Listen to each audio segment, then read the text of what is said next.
Good evening and a warm welcome to the third parent evening of this academic year. The diploma program at Woodstock is not just about academic life, but experiential learning from various activities and projects designed to build community, inspire, and challenge our students. Today's agenda is on upcoming events and group 3, that's individual and societies, the internal assessment procedure, which will be followed by Q&A. I would like to invite our principal, Dr. Cook, for his welcome address. Thank you, Ms. Basu. Great to see everybody here. Thank you so much for joining us on a Friday evening or morning or afternoon, wherever you're calling in from. One of the key advances really of the pandemic, trying to make good out of something that's been very difficult, is our partnership with parents. And this continues to be so. And even as we come out of the pandemic, we hope to strengthen those ties with parents back on campus at different times. But certainly this is one way that we can connect with you, and we just thank you for investment of your time, and we look forward to our engagement with you this evening as we have with during the other evenings, and look forward to hearing from our INS department, individuals and societies, and how we can support collectively and together our students. And so thanks for joining us. Great to be here, and look forward to hearing the updates and then taking some questions later. Thank you. Thank you, Dr. Cook. I would now like to request Mrs. Sanjaya Ma, chaplain and our CAS coordinator, to take the session forward. Good evening all, or good morning, good day, good afternoon. I'm Sanjaya Mark, and I'm chaplain at Woodstock School, and I'm also the CAS coordinator for DP1 students. In addition to these responsibilities, I also run the community engagement program. Recognizing that the pandemic has made it challenging for our DP1 students to meet their CAS expectations, we have set aside the week of March 14th to 18th to help students to fulfill some of their CAS experiences, and to even use the time to embark into a project idea. All students in grade 11 will therefore engage in a 2.5 days wilderness first aid course and another 2.5 days engagement with a service-oriented project. The wilderness first aid course is being offered by Woodstock's Outdoor Education Center, also called the Handful Center. This is a course that at the end of this course, the students will receive certification. The Wilderness First Aid course has been collaborated with the Erie Backcountry Medicine, Montana, USA. The curriculum includes topics such as full patient assessment and extended care, injury illness identification and management, including bleeding control, shocks, spinal injuries, head injuries, chest wounds, sprains and strains, and many other topics. And the 2.5, we have some pictures here of past such activities which I would like to share with you. Sorry.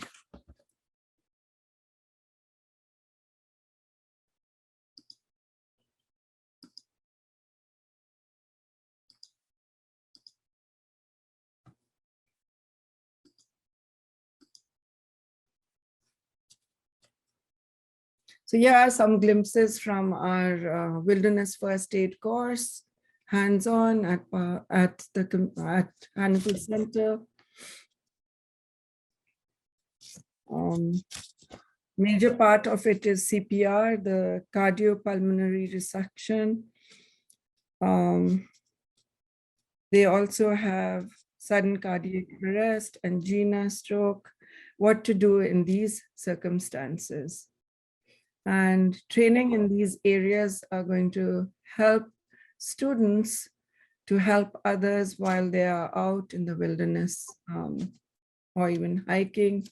In fact, also not only in remote and wild places, this almost effectively applies to most and every place within India and around the world.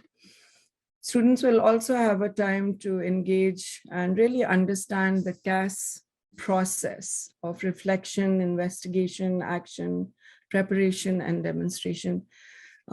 This is something over the pandemic which has been a little challenging for the students to understand because we've not had a lot of hands-on experience on this. So I hope that the activity week, as we are calling it, the CAS activity week, will give students the opportunity to engage in this process and also have assistance available to them one-on-one to really understand the process.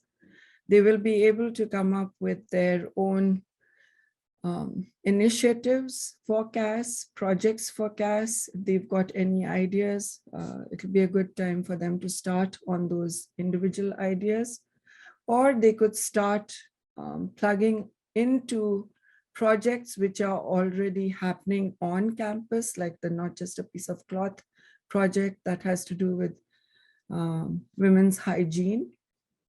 They can take it to another level as part of their CAS project. So this time has been set aside for the week of March 14th to 18th, 2.5 days at the Hannafil Center and 2.5 days at Woodstock, working on CAS projects and especially on service-oriented projects. Thank you. Thank you, Subhasu. Thank you, Mrs. Ma. We will now hear it from the Head of Department of Independent Societies, Ms. Sudha Rakesh, who's traveling and will not be able to join us today, but let's hear her inputs on economics.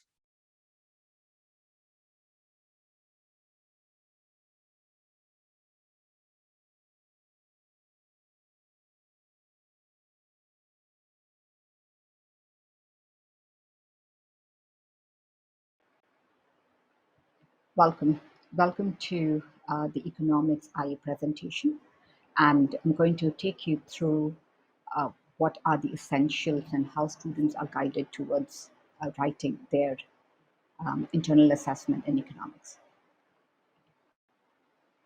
By now you might be familiar with this logo of the IB diploma, which clearly keeps the learner at the center of every activity and every approach that we do. Internal assessment in any subjects in group 3 keeps the student in focus, and hence it's a guided approach, taking them through the process of understanding, learning, and then writing the same. In economics, students are expected to write 3 IAs. This is the only subject where students are expected to write 3 IAs. However, each IA is only out of 800 words. The maximum that they can write is 800 words. And each IA is from a different syllabus, different unit in the syllabus. Okay, we do 4 units: Introduction to Economics, Microeconomics, Macroeconomics, and Global Economy. Students are expected to write IAs on microeconomics, topics of microeconomics, topics of macroeconomics, and topics of global economy. The students will write their first IA in this academic year. That means when they are in grade 11, and I will show you the dates for the same as we proceed. The IB weightages for the internal assessment for HL is 20% and for the SL is 30%. In 2019, when students had sat for their examinations, the 7 was awarded for grades above 37. Each IA is out of 14 marks, and for the entire portfolio of the 3 IAs, there is a holistic rubric which goes for 3 marks, and that's how it adds up to 45. How do students go about doing this IA? Students are expected to identify an article using print medium. They have to identify and analyze a theory that they have learned in class. So when they're currently writing an IA, they would be focusing on the microeconomic theories that they have learned in class. They will try and connect theory to reality and come up with a solution for the situation as well. Throughout this process, they are guided. They're given a planning sheet. They're expected to plan their ideas, give it to me for feedback, which I give them, which I comment upon and give it to them. Then they are given a time by which they have to write their draft, for which they are again given feedback. For the first, as they are writing it for the first time, they are writing an evaluative answer for the first time. Of course, they have got practice with examination papers of writing evaluative answers. But as it's their first time of writing an internal assessment, we do give them as and how much ever support they need for their first IA writing. However, the responsibility lies with them to come up and ask questions. They are assessed on 5 criterions. As you see, the total marks are 14. 14 into 3 would only give you 42, and hence there's a criterion F, which is a holistic rubric for 3 marks. The process of writing their IA is, the process of the IA and what is an IA has already been introduced to them. A sample is being shared with them. Written and oral instructions are given to them about how to write an IA. The same can be found on ManagePack. Date is given to them as to when they have to submit their article for vetting. Within 4 days, or by the weekend, or after the first weekend, they are given feedback on those articles that they have submitted. Then they write the draft. A date is given to them to write and submit their draft. Feedback is given for the same, and then comes a final submission. The current process for us, for the entire, we've already mapped out these processes.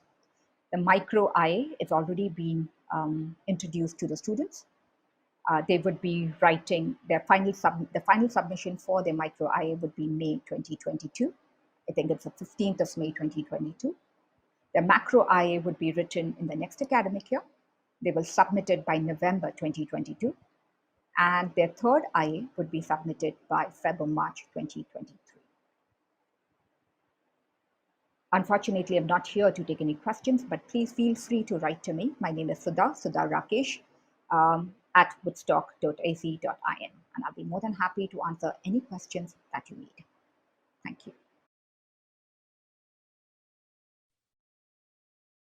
So since we offer a number of subjects in Group 3, I would now like to invite Ms. Bakova to speak to us about global politics. Thank you. Welcome, everyone. My name is Katerina, and I teach global politics. So in global politics, we have 1 IA for standard level and 2 IAs for higher level. For standard level, it's 25% of their final grade.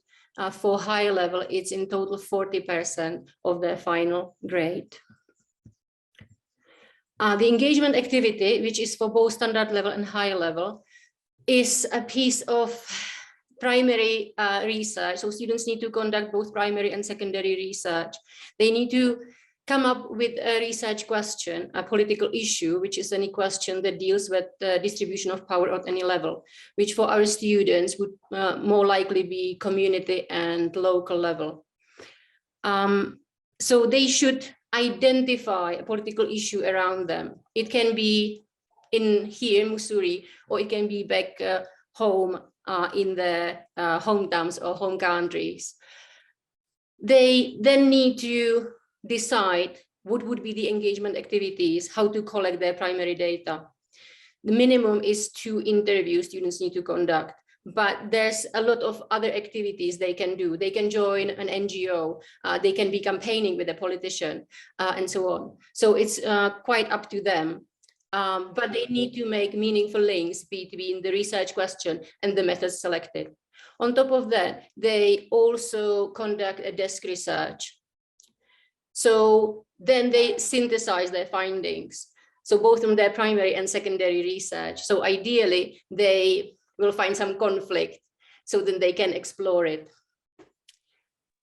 In the end, what they need to write, what is the output, is a 2,000 word written report where they provide analysis for their research question using both primary and secondary data.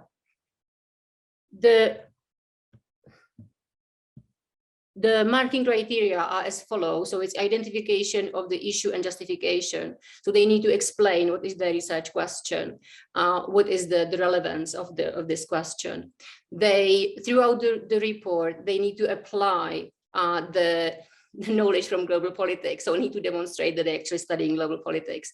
So usually it's 2, maximum 3 key concepts that are relevant to the research, and they can apply it to explore the question, or they can use their case study to show what the key concept means, because our key concepts are very open to interpretation. So for example, justice, what would justice mean in their particular context? They need to explain the engagement. So what were the activities? It's just a description of the activities. It's the only descriptive part in the report. IB does not consider all primary methods, all primary methods of data collection as engagement. So it needs to be something active. A survey for them is not active. Attending a lecture is not being active. So they need to participate in something to be counted as an engagement activity. And the meat of the report is the analysis, synthesis, and evaluation. And then they arrive to tentative conclusions based on the data provided. We usually, or I do recommend students to think about it at the first part of the course and arrange their activities up until the beginning of the second year. During the second year, there's a lot that they have to do in IB DP. So it's better to have the engagement out of the way before the second year starts. So the summer is the latest point when they should do their activities. Most students decide to do the activities during summer because that's when they have time. And also when they are home, they understand the context better. So they might be able to identify a good political issue there rather than when they are in school. That's quite limited. And in September, by September, they should have the full draft written. So I provide the feedback and then the submission is in January. Right, for high level, so high level extension ends with 2 video recorded presentations. So in high level, we explore 6 global political challenges, and students need to choose different case studies and explore 2 different global political challenges. They can choose absolutely anything. They don't need to conduct any primary research for that. So it's just analysis. It's generally the most enjoyable part of the course. It's a bit scary at the beginning to be video recorded, but it's quite fun to do analysis of a case. And it's usually something that you're really interested in. The presentation must be maximum 10 minutes. The examiners don't have to watch anything after 10 minutes. So we need to squeeze in that. So it should be the closest to 10 minutes as possible. The student needs to be focused of the presentation. So PowerPoints are not recommended because they divert attention from the speaker.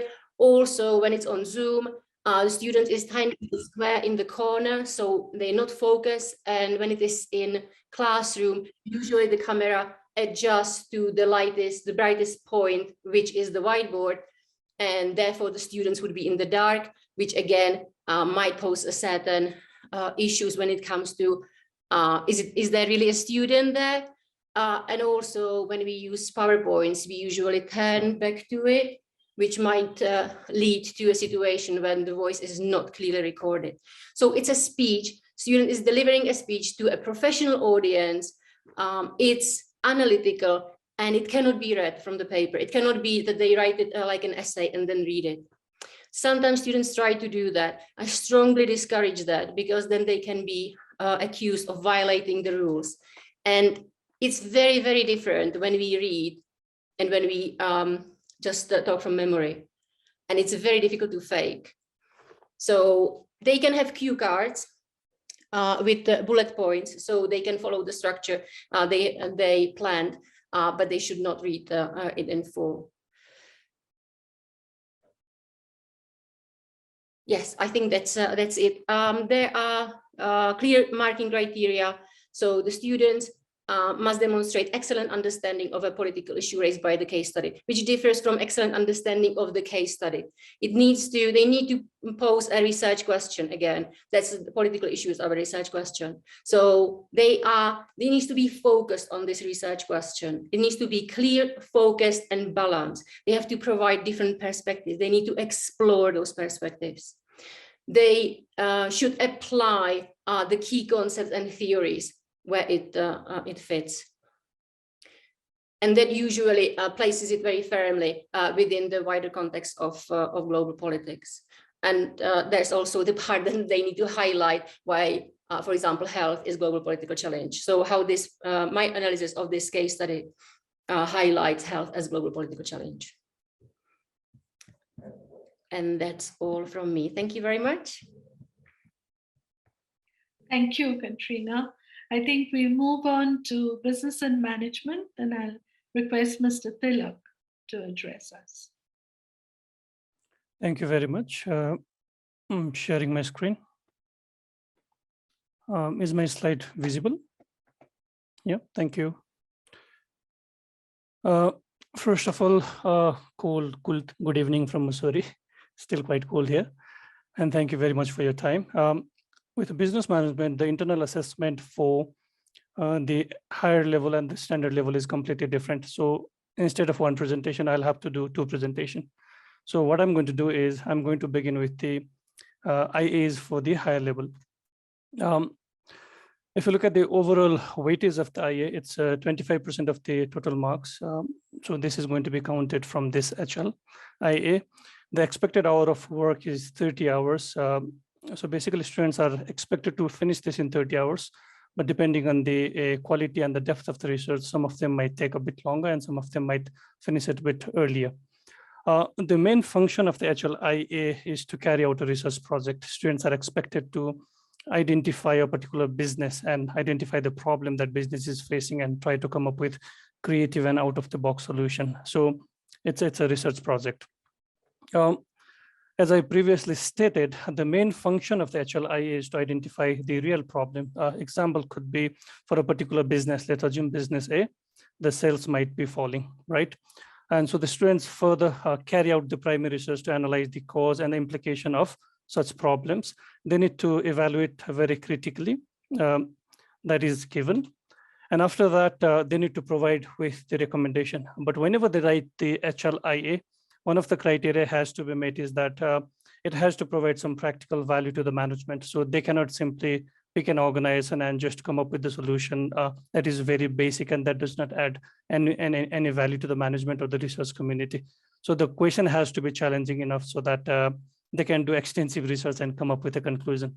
And just to add briefly, the question has to be forward-looking. What do I mean by that is they need to analyze the existing problem of a business and try to come up with the future solutions.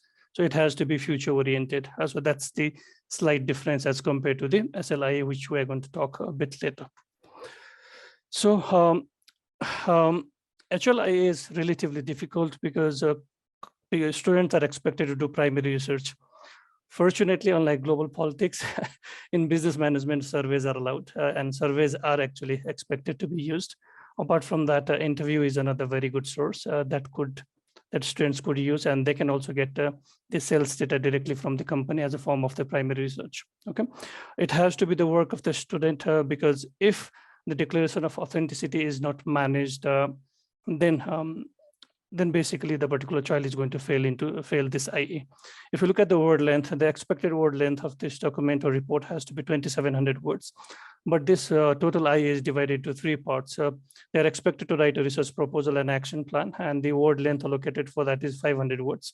They have to write an executive summary for like a proper business proposal. Executive summary has to be written in 200 words, and the main report analyzing the problem and recommendation takes around 2,000 words in total. 2,700 words is the expected length.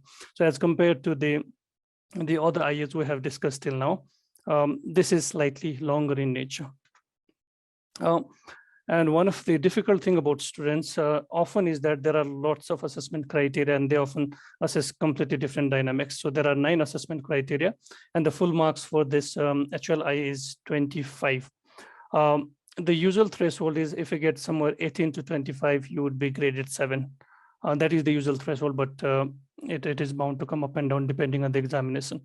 So there are 9 criteria: the quality of the research proposal, how well have you collected the data, what was your methodology, how well have you used the tools, techniques, and the theories from the textbook, whether your analysis is on point, and whether your evaluation has been done, your recommendations, whether they are good or not, and overall structure of the paper, whether you have followed the IB recommended this structure. For HLIA, IB has recommended a clear structure that students are expected to follow. And in the presentation, the overall, the spacing, the citation and reference, page number, all these things to count out. Yeah. So there are 9 criteria. This is about the HLIA. If anybody has any question about this, please feel free to ask now, because I'm going to move to the SLIA after this. Anybody has any question? Okay, perfect. That means either I'm very clear or nobody has understood anything. I'm going to assume the first thing. Okay, so let's have a look at the SLIA. Like the HLIA, it accounts for the 25% of the grade. But unlike the HLIA, it's not a research project, it's a written commentary. Yes, of course, there is a research question and you do need to do research and answer the question, but much more in a commentary and essay format. So for the SLIA, students are expected to identify a real and contemporary organization, identify the problem, and come up with the possible solutions. But the difference here is students are not expected to do primary research. They are expected to do secondary research. So they are expected to pick multinational companies of which all the data and sources are available. When picking the data and sources, there is a rule that you cannot pick anything that is beyond 3 years. So this is not from the beginning of SLIA, it is from the point of date of submission. So we are talking about from April 2023, 3 years back from there. So we cannot pick anything beyond 2020 April. And do understand that all the business management tools, theories that are used in the SLIA need to come from the SL syllabus. It's not that they're going to downgrade you if you use HL syllabus, but if you use the SL syllabus itself, it is going to give you sufficient content and sufficient scope for a good grade. It's not compulsory for you to go beyond the textbook. Students are expected to perform the secondary research or the desk research. They are expected to come up with 3 to 5 authentic secondary sources. It could be a business journal. It could be the data published by the company. It could be the data obtained by various surveys like World Value Surveys. So they are all expected to use that. And the word count for this one is relatively smaller. We are just expected to write 1,500 words in the SLIA, and the recommended time is 15 hours. To be honest, if a child dedicates 15 hours properly, the child should be able to finish the SLIA within that time limit. Just a basic comparison between the two. One of the main thing I want all of you to understand is that SLIA is a secondary source, whereas the HLIA is the primary research. And HLIA mainly focuses on the local organization. So if your child is doing HL, so he might come and approach you and say that, can I do the business management HLIA in the businesses we are running, our uncles are running, and that is perfectly fine for the HLIA. But if the child is doing the SLI, they need to go for the multinational organization, because multinational organization usually have lots of secondary data. And the HLIA is relatively longer as compared to the SLIA. In terms of the grading criteria, there are just the 7 assessment criteria. And assessment criteria are slightly different as compared to the HLIA. The full marks again for SLIA is also 25. But then the strength of the document you present, the business tools you use from the subject, how you analyze the data, and how you integrate into the research question, and the conclusion, structure, presentation, all of these count for the SLIA marks. So that is the end of my presentation. If you have any question, you are more than welcome to ask.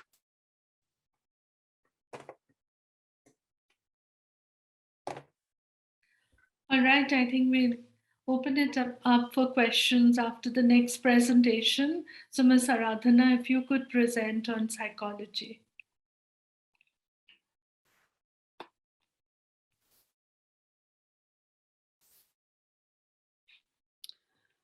Good evening, everyone. This is a very brief introduction to the IA in psychology.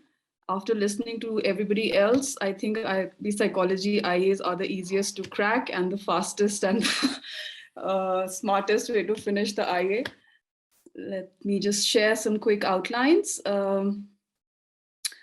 The students, when they are conducting their psychology IA, they are basically replicating an already published research.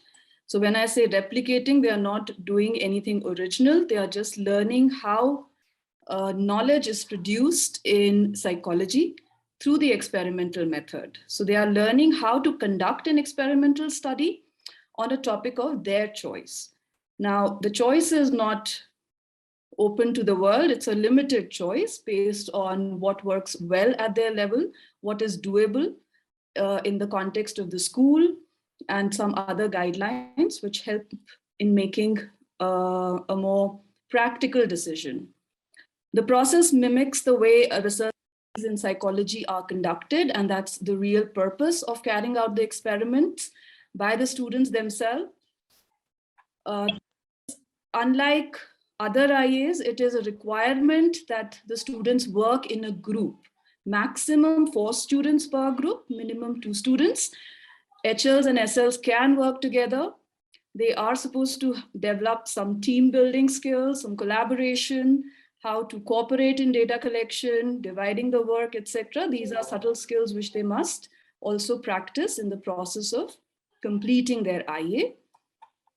However, once they start analyzing the data which they've collected and they start putting it on paper as part of their own project, their own work, they will have to do it individually. So the planning, the choice of the topic, how they will carry it out, till the time they have the data from their participants, they will work collaboratively. After that, they start individually documenting their process, which is the final report.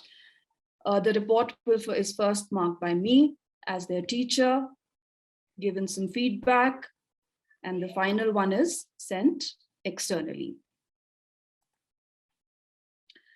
There is no difference between HLs and SLs when it comes to psychology IAs, but there is a difference in the weightage. The SLs get about 25% weightage out of their total grade for psychology, whereas the HL students get about 20%. The word count maximum is 2,200 words. They are not permitted to go beyond that. Anywhere between 1,800 to 2,200 works well. Maximum marks that they can work towards is 22, which is further divided into different criteria you saw in previous presentations. Similar breakup is available as per different criteria, and the students work according to specific guidelines to meet those criteria in the classrooms. A student's responsibility is very, very important in this whole process. They are expected to be honest, to say the least. They cannot copy work from anywhere else. We have enough resources internally to support the entire process. They need to understand the experimental method, how it is carried out, and that is reflected in the work that they submit. They learn time management skills and how to work collaboratively with others in their group, which is what we are looking at. If you look at a rough timeline, we'll start introducing the process in May. During the break, they work together, they plan what they want to do, how they want to do. The groups will be divided. Before they leave for their summer break, once they come back, they will do their data collection. They'll identify some participants, depending on who their target population is that they are interested in within the school community, preferably from the student body. The data collection process ends by mid-August or end of August. After that, they start writing their IAs. The first draft somewhere by mid-September comes in, it receives a full feedback, and the final IA is ready by November end. And that is the end, the fastest and the shortest IA ever. Thank you for listening. If you have any questions. Hi, just one question from my side, ma'am. Yeah. On these IAs, I read that only a sample of IAs are sent to the external examiners. So basically, does it mean only 5-10 students out of 40 odd IAs will be sent? Ms. Poshmi, would you like to take that? Yeah. So in the pandemic times, the IAs are being marked by teachers, and it's also marked by external examiners. We still have to, receive more information whether this will change for the batch of 2023. If the pandemic comes to an end, probably we go back to the pre-pandemic process which you are referring to. And in that case, we do feed in the marks and there is random sampling generation. And only those are sent looking at the high, middle, and low. And IB does their own moderation for the cohort. But it could just happen that for another year, they may just look at every single eye being graded by external examiners also. So yes, earlier this is what used to happen, but at present, this is what IB is following. Got it. Thank you. My question is for Mr. Tilak. Mr. Tilak, how many, as far as HL business management is concerned, business studies is concerned, the child can only actually work on one organization, if I'm right. Yes, a child needs to pick one organization, and for HLIA, a local organization is recommended. Okay. And as far as the weightage that we are talking about, this weightage is against the entire total grade at the end of grade 12. Yes. Is that how I'm assessing it? Yes, in the final exam of the 100% grade, 25% is allocated for HLIA. Okay. Thank you so much. Yeah, sure.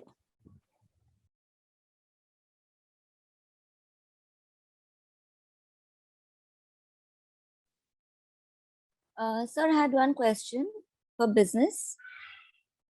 Yes, ma'am, please go ahead. Yeah, so like in economics, they said that the IA is divided into 3 parts and it will be done like in this grade 11 and then 2 in grade 12. So the business IA is one total IA which is done over 11th and 12th grade, or? Sorry, I could not, my presentation was too long, so I couldn't mention the timeline. So this is how is the timeline for business actual IA. We have introduced the IA to the students, yeah, and on April 11, they are presenting the research proposal. So over the summer, they are expected to pick. So in the research proposal, they have already picked the organization and a probable research question. Over the summer, they are expected to collect the data. And the first draft, I expect them to finish it by November, and the final submission by the end of December. Thank you, sir. Sure, ma'am.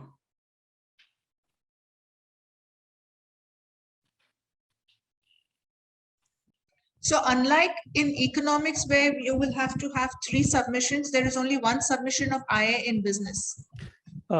Yes, but it's a primary research, so it's quite difficult. It can, yeah, that is true. Okay, thank you.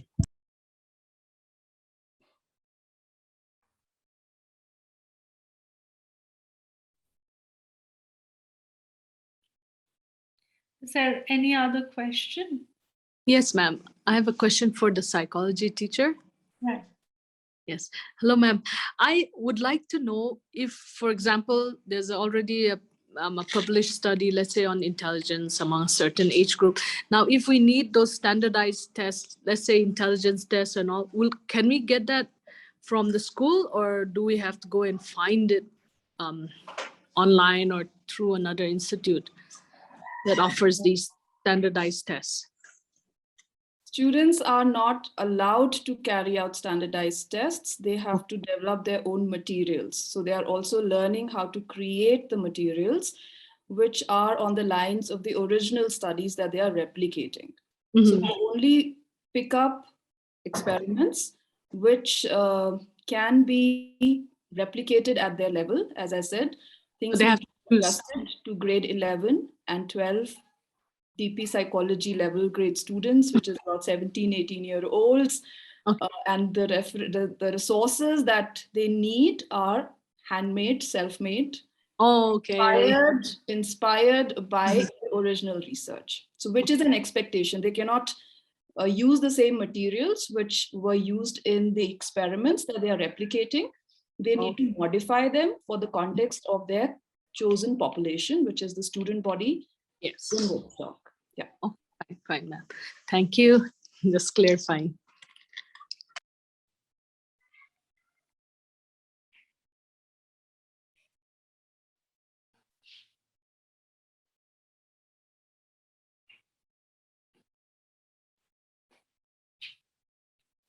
So if there are no other questions, I think we would just like to emphasize on the fact that over the summer, yes, they can take a break, but there is a lot of work at the same time. And as some of the committee members mentioned, if they can complete their data collection for their extended essay, which we are just introducing to them, and work on their IAs, then when they come back in grade 12, know that, almost every week or every second day later on, there is a submission.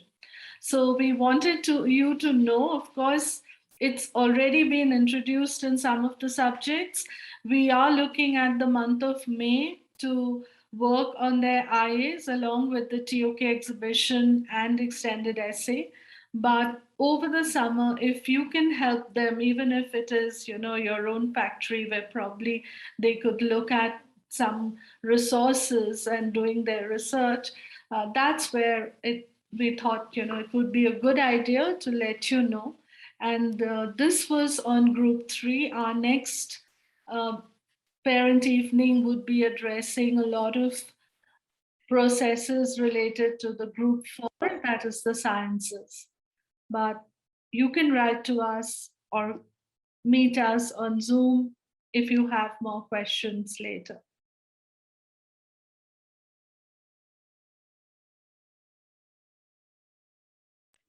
Thank you so much.